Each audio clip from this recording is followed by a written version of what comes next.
Shannon DeConda here with NAMAS.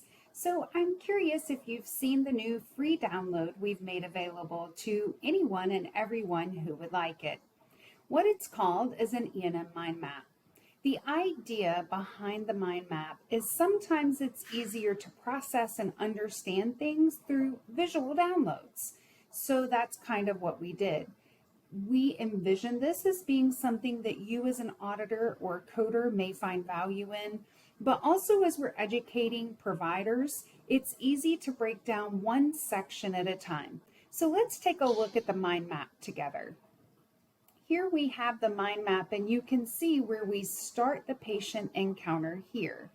The patient encounter then goes into the pre-service work that the provider may do prior to the examination process of the patient or the in-workroom time to help them understand what activities can be counted, especially in those instances of time-based billing, but also MDM as well.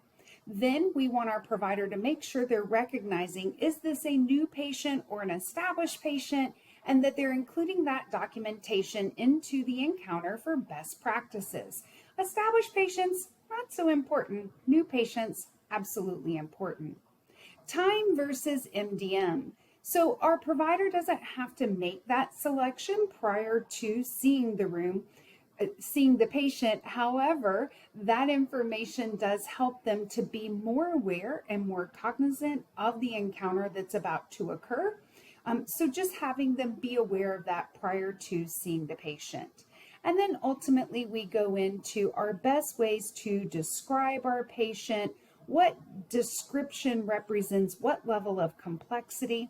We do have information here on that category 2, the column 2 of MDM. Although remember, with our providers, this is sometimes a very delicate area to teach our providers review.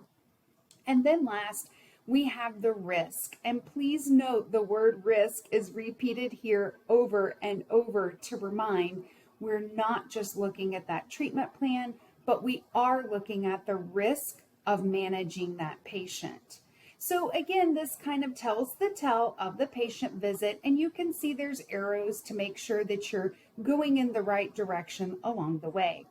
The back side of the mind map then includes a lot of resources, clarity, and essentially different tidbits to help along the way. And we've tried to categorize them to make it easy to find and associate what you need. So those tidbits, questions, and tips are easily identified and good resources for you. We hope that you do find value in this. Currently, the mind map is created specifically with office clinic-based services in mind. However, if we find that this is a good resource and tool, we're more than happy to create other locations of service. That's why we request your feedback. Give us your feedback and let us know what you think of the new mind map. So again, if you have any questions, we've included information in here about how to get in touch with us. Don't hesitate to get in touch with us so that we can help you to better understand the mind map. And with that, I'll sign off for today, but please leave your comments below and let me know if you have any further questions. Thank you. Have a great day.